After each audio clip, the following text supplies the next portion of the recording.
In the controlled chaos of quantum physics laboratories, a peculiar principle remains untouched by technological advancement: the no-cloning theorem. This fundamental law of nature states that a pure quantum state cannot be copied, not due to technical limitation, but because of a physical impossibility. For Federico Faggin, this property is not merely a curiosity of quantum mechanics, it is a metaphor for consciousness itself. According to quantum information-based panpsychism, TQIP, developed in collaboration with physicist Giacomo Mauro D'Ariano, consciousness does not arise from the brain as a byproduct. Rather, it is a fundamental quantum phenomenon. The theory proposes that each moment of conscious experience corresponds to a pure quantum state.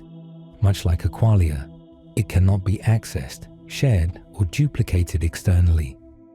A pure state represents a quantum of conscious experience, an indivisible unit of subjective experience or qualia. Faggin. This vision poses a direct challenge to classical models of information.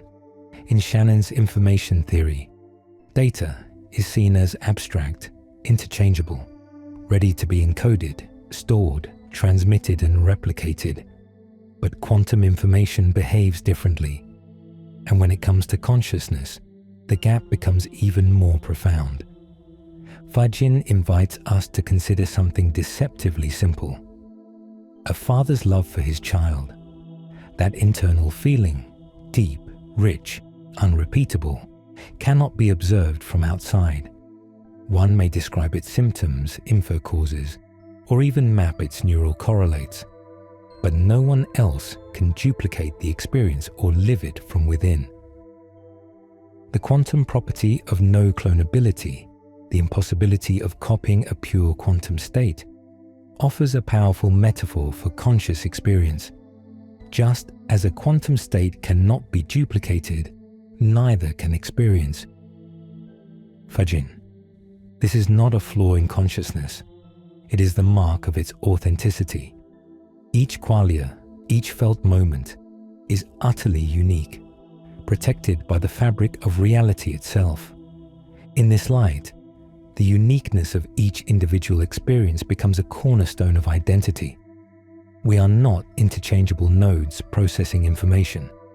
We are singular loci of awareness, each carrying a private stream of being. What happens within us cannot be downloaded, stored, or replayed like digital files. It exists only in real time, within the living theater of the self. But if consciousness cannot be copied, how do we communicate? How do we share meaning? Faggin introduces a crucial distinction: quantum symbols versus classical symbols. Quantum symbols are internal, imbued with meaning, immediate, ephemeral, only alive within the moment of experience. Classical symbols, by contrast, are fixed, external, reproducible, like the letters of written language. To illustrate, Faggin offers a relatable metaphor: spoken versus written words. A spoken word carries tone, rhythm, emotion, breath. It is alive, experienced once, never truly repeated. A written word is frozen, devoid of nuance, and easily duplicated. Likewise, conscious experience is like a spoken word, emerging only in the moment and only perceivable by the one living it.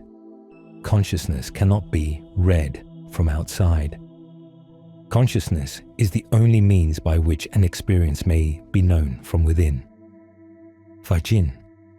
This insight reshapes everything. The universe is not an external machine we observe passively. It is a field of experience we co-create from within. Consciousness is not a mirror that reflects the world. It is a light that brings the world into being. Faggin insists that consciousness cannot be simulated, precisely because it cannot be copied. Artificial intelligence may manipulate classical symbols, calculate data, imitate emotions, but it will never access the quantum symbol of feeling. It may say, "I love you," but it will never know love. This becomes especially relevant in discussions about the future of intelligent machines. As we build systems that mimic speech, emotion, and even learning, we risk assuming that replication equals understanding. But without access to the inner world, the immediacy of being, these machines remain elaborate shadows. They mirror structure, not soul. Their computations are vast, but their interior is void. This distinction becomes increasingly vital in an era dominated by digital technologies. As machines grow more sophisticated, our temptation to equate intelligence with consciousness intensifies. But the inner landscape, the felt sense of being, remains inaccessible to silicon minds. The difference lies not in what is said, but in what is lived. From this angle, reality becomes a tapestry of meaning, woven not from matter, but from lived presence. No two observers see the same reality, because no two consciousnesses are alike. There are no copies, no duplicates, only experience. Every moment we are aware, we participate in a singular unfolding that cannot be outsourced or observed without loss. The uncopyable nature of consciousness is not merely a scientific oddity. It is a sacred frontier, a reminder that within each of us burns a light that no algorithm can reproduce. And if this is true, then consciousness is not merely a subject of scientific curiosity. It becomes an existential frontier, a call to look inward, to realize that what defines us most deeply cannot be extracted, observed, or transferred, only lived.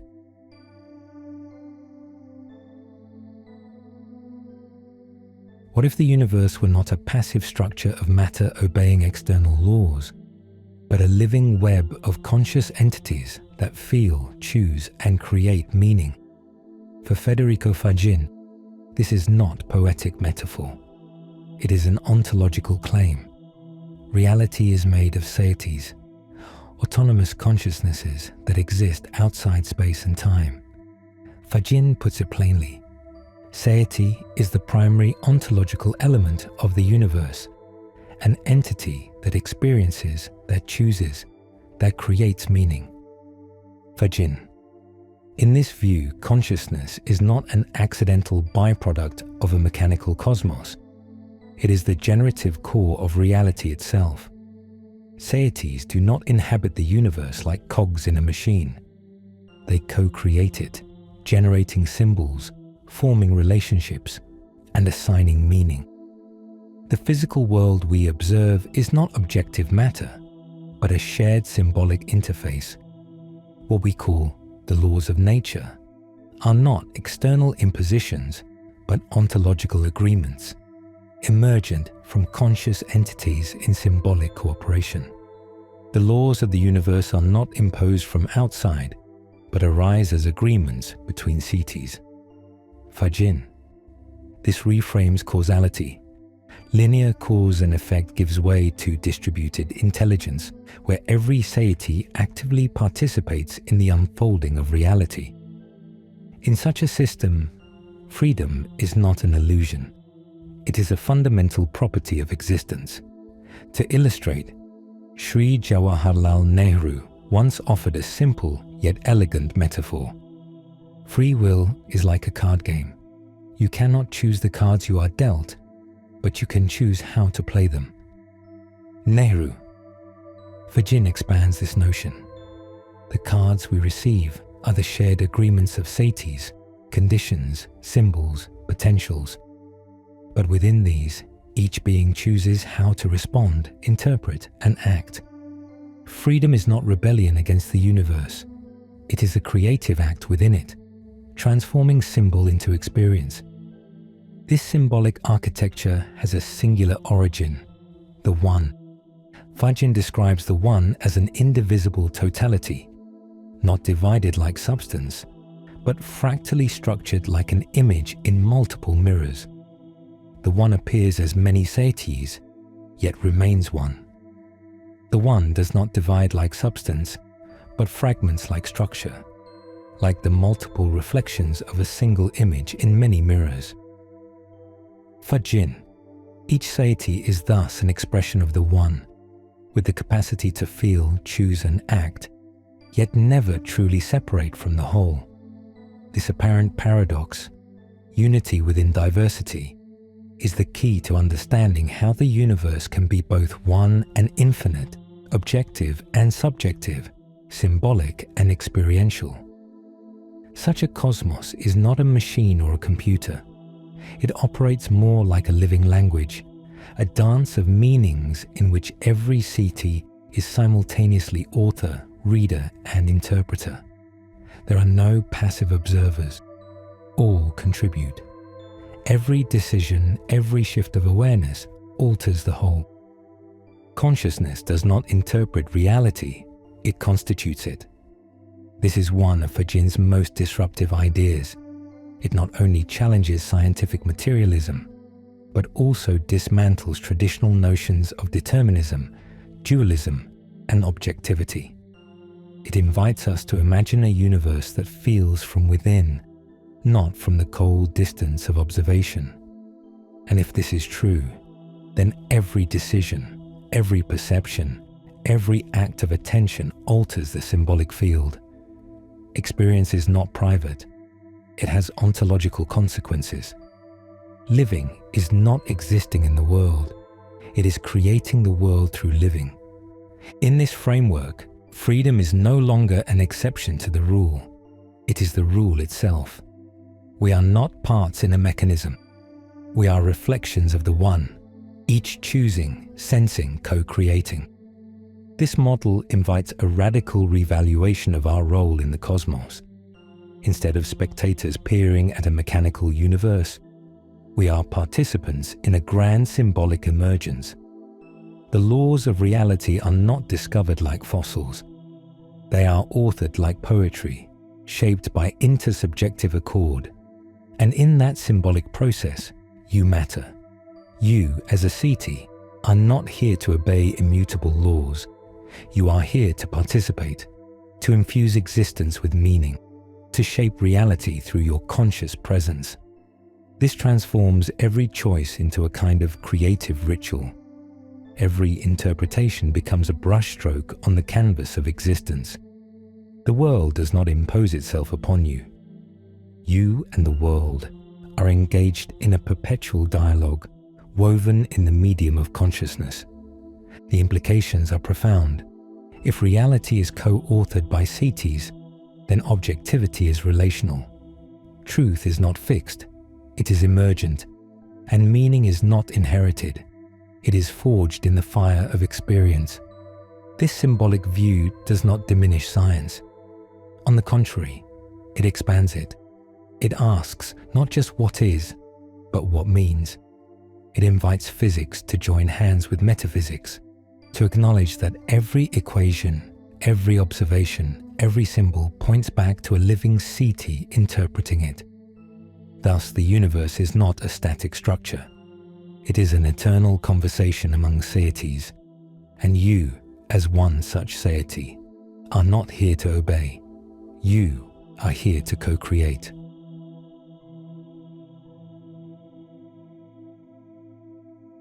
We live in an age obsessed with measurement. Everything, from our genes to our emotions, seems reducible to data. Information flows in streams of bits, encoded, transmitted, stored.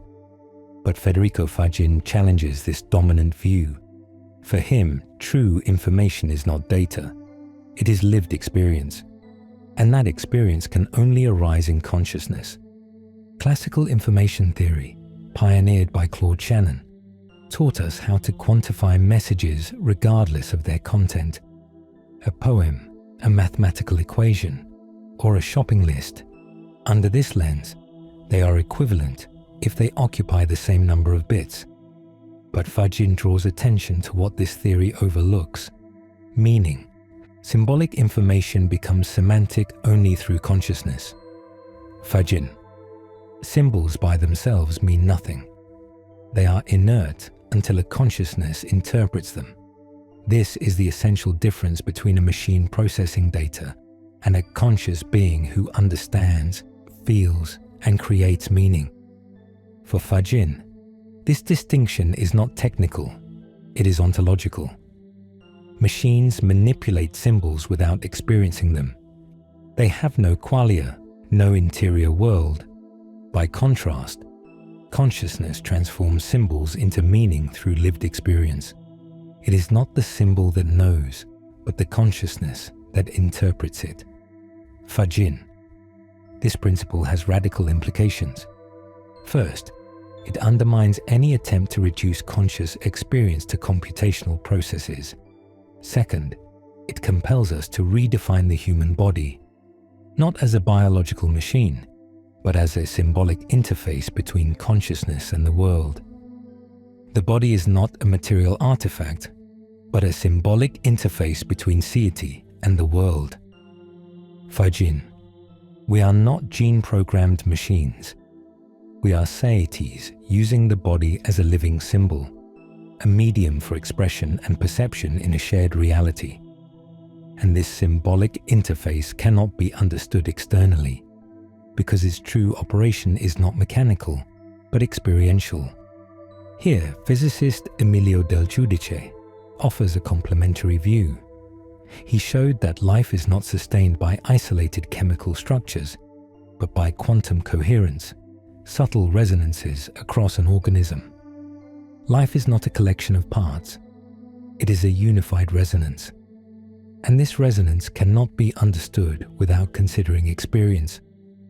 Similarly, neuroscientist Carlos Chagas Filho argued that science must integrate consciousness as a central phenomenon. Knowledge itself arises from a conscious subject. To ignore consciousness, he warned, is like using a microscope without a lens. To grasp this difference, consider the word pain. A robot can read it. It may pronounce it. It might even simulate associated behaviors, but it cannot feel it. That word, in a machine, evokes nothing. But for a person who has suffered, that word can awaken tears, memories, a visceral response. What changes is not the symbol, but the subject who interprets it. The same applies to the body. An external observer might measure heart rate, brain waves, or muscular movement, but they will never access what the person is experiencing from within. Only consciousness reaches that dimension. This is why the world is not a system of floating data. It is a network of living symbols activated by consciousness. It is in this crossing between symbol and experience where the human arises, where reality becomes real, where meaning emerges. Faggin invites us to reimagine reality, not as a machine or digital simulation, but as a living language, one in which symbols matter only when embodied by experience. To further highlight the uniqueness of human interpretation, Faggin invites us to compare our experience of music to that of a machine. A computer can register frequencies, tempo, or lyrics, but only a human consciousness can be moved to tears by a melody, can attach personal memory to a chord, or feel joy in rhythm. This emotional resonance is not embedded in the audio data. It emerges through conscious engagement. Moreover, this perspective leads to a profound ethical implication. If machines lack the capacity for experience, they can never possess meaning in the same sense we do. Their knowledge is empty structure, useful perhaps, but devoid of life. The dignity of human experience lies in its ability to turn structure into story, signal into significance. This also invites us to treat each moment as meaningful in itself, not because it fits a computational model, but because it is lived. In Faggin's view, consciousness is not a processing node. It is the very stage upon which reality unfolds. This reframing is not just theoretical. It reshapes how we engage with the world. If we are information, we are not dead data. We are symbols that breathe, feel, and choose. We are not processors. We are conscious interpreters of a symbolic universe, and where there is consciousness, there is meaning, there is experience, there is life.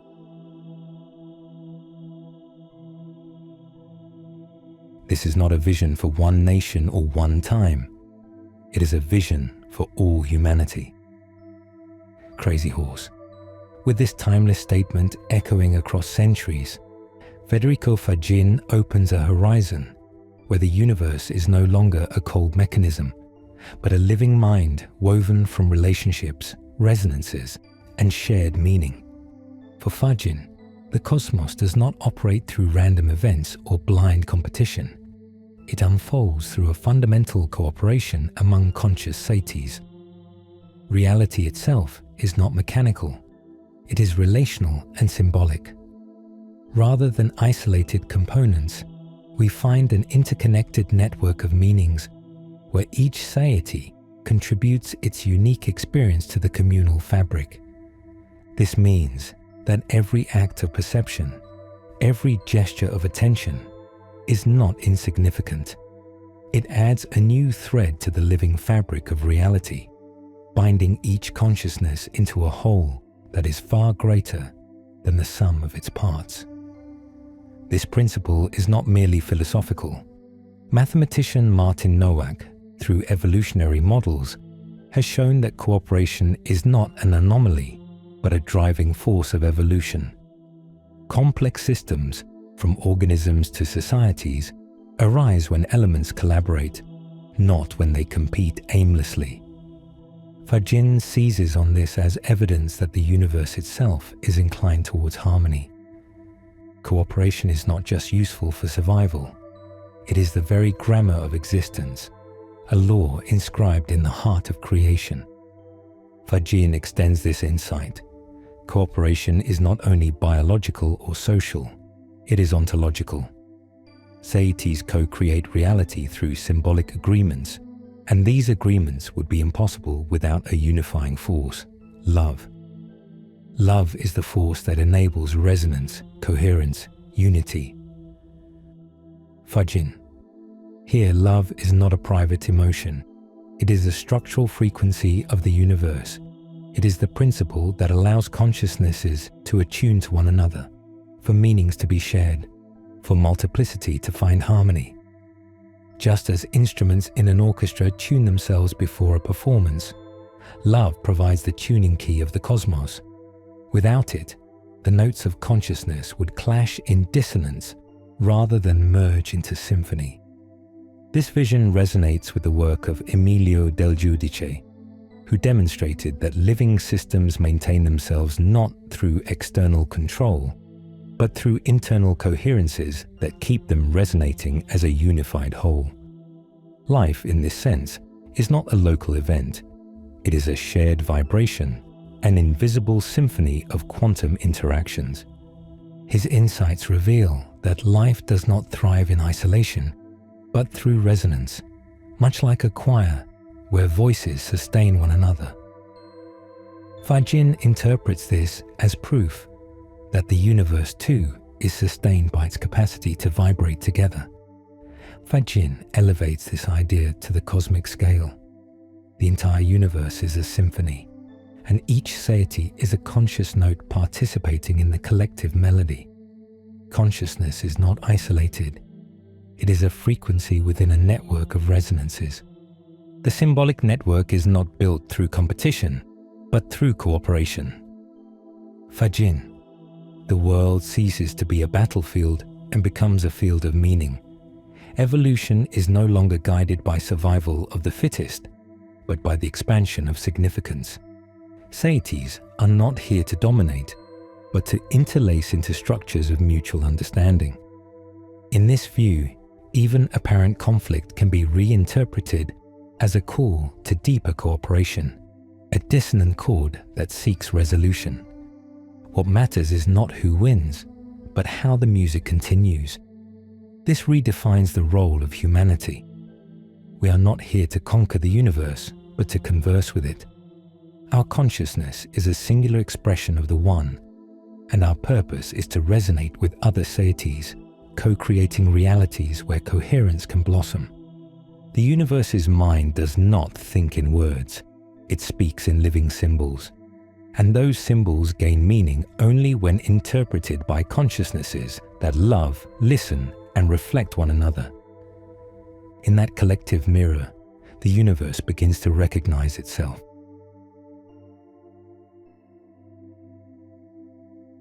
What are we truly?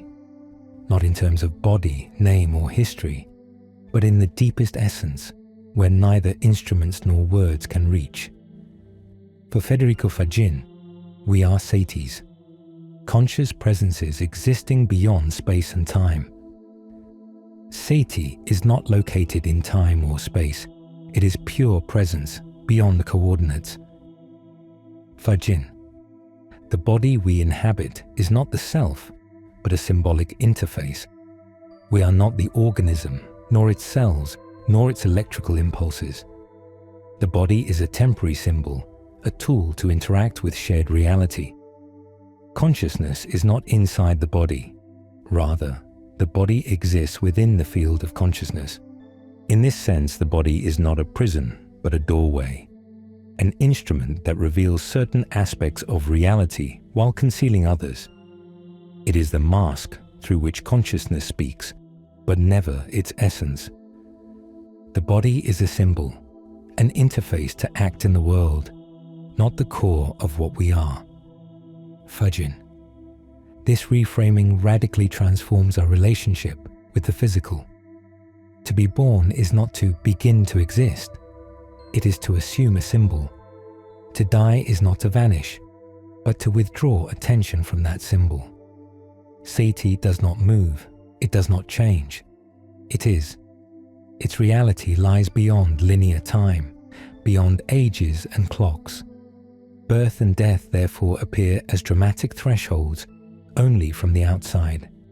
From the standpoint of Sati, they are but transitions, changes of attire in the ongoing theatre of being. But if Sati is so fundamental, why is it so difficult to speak about it? Here, philosopher Umberto Galimberti offers a key. Language, by its very nature symbolic and sequential, cannot contain the fullness of lived experience. Words always fall short. Experience, on the other hand, is immediate, total, irreducible. To say pain is not to feel it. To say love is not to love. Every attempt to capture experience in language is like trying to catch the wind in a net. Something always escapes. Something vital slips away. The poet Emily Dickinson perceived this when she wrote, "The soul must always remain reserved, or no one can ever know it." Dickinson and Rossiter W. Raymond expressed it even more directly. Life is something that cannot be explained, only experienced. Raymond, these are not evasions but honesty. They acknowledge the boundary between what can be spoken and what can be real. Sati cannot be explained. It can only be lived. And that living occurs on a plane where language can only circle around the truth. Lord Tennyson, too, glimpsed this depth in verse. The soul, though encased in flesh and bone, remains deeper than the abysses of being. Tennyson. From this perspective, even knowledge itself is not external accumulation, but interior memory. The Renaissance thinker Paracelsus expressed this centuries ago. Knowledge is not learned, it is remembered from within. Paracelsus. Faggin embraces this intuition, suggesting that all true knowing is reminiscence. It is not a matter of acquiring, but of awakening what we already are. Consciousness recognizes symbols because it already vibrates at the frequency of meaning. Thus, the journey toward truth is not outward, but inward. It is not about chasing answers, but listening to the silent voice that has always been there beyond the noise of the world. We are satis. We are not born, nor do we die. We only enter and exit symbols, and in that passage, we slowly remember what we have never ceased to be.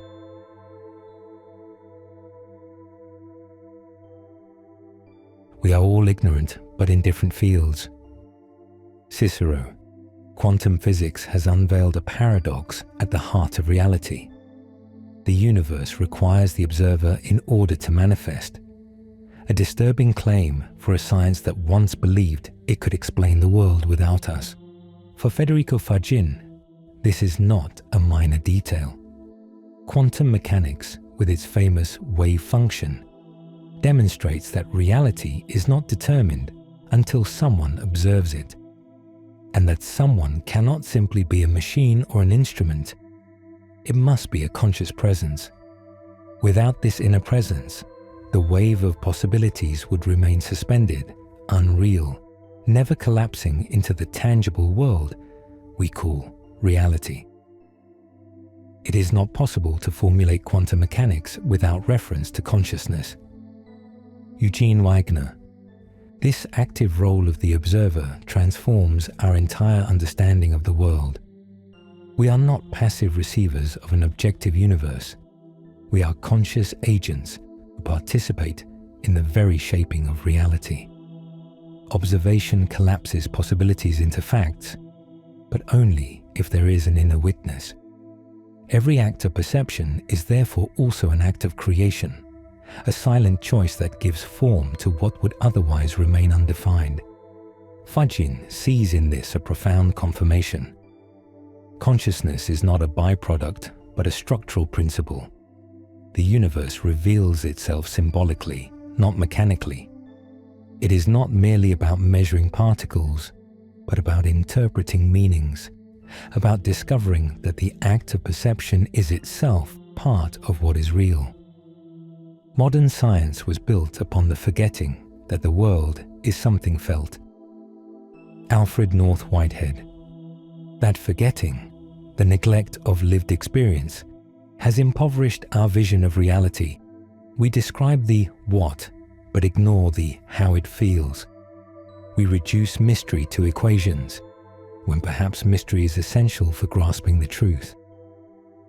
The writer Isaac Bashevis Singer made this clear without hesitation.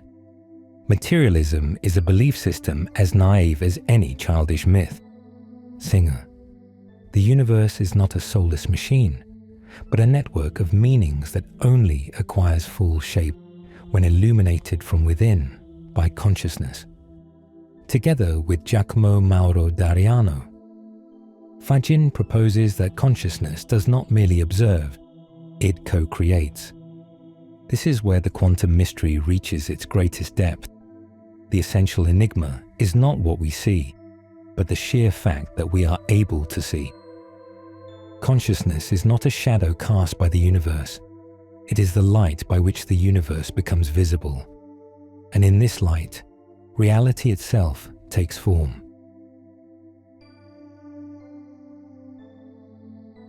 For centuries, science and spirit have walked along separate paths. One has observed the world through reason, the other through inner life. Yet Federico Faggin urges an urgent reconciliation, a science capable of embracing conscious experience, mystery, and soul. Science without consciousness is a mirror that does not reflect the one who looks. Faggin. Physics, biology, and psychology have achieved spectacular progress, yet by systematically excluding the inner dimension, they have severed the link with meaning. Extreme objectivity has emptied reality of its depth. We can describe the universe in detail, but fail to feel ourselves as participants within it. In the absence of meaning, knowledge risks becoming sterile, a map with no living territory behind it. Carl Gustav Jung had already warned of this void. His psychology did not restrict itself to mental disorders. It also explored the soul. Dreams, symbols, intuition, territories modern science often dismisses as irrelevant, were, for Jung, crucial doorways into truth. For Faggin, recovering that connection is not superstition, but knowledge in its most vivid and transformative form. The inner life, he insists, is not an accessory, but the very core of reality itself. Only when science and spirit reconcile will knowledge be complete. Faggin. Faggin's proposal is not a return to religion, nor an abandonment of rigor. It is a call to move towards a new science in which consciousness is recognized as an active agent, not a mere byproduct. Within this science, love, wisdom, beauty, and freedom become real dimensions of existence rather than private illusions. Carlos Chagas Filho understood this when he affirmed that consciousness must be studied scientifically. Faggin extends the vision further, proposing an epistemology in which the observer not only measures but also feels, chooses, and creates. The scientist of tomorrow, in this sense, will be both thinker and experiencer, uniting analysis with presence. This shift is not decorative, it is structural. It requires letting go of reductionism and embracing a vision in which the universe is not a machine but a living being. Such a science would no longer stand apart from life but breathe with it, guided by both logic and wonder. When science dares to face spirit without fear, the mirror will finally reflect the essential. Not a world observed from outside, but a reality lived from within.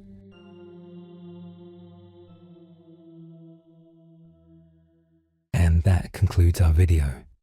If you enjoyed the content as much as we did, don't forget to subscribe so you don't miss a single episode. Leave a comment below. We'd love to hear your feedback and suggestions for future videos. And don't forget to turn on notifications to stay up to date with all our updates. Thanks for being part of our community. See you in the next video.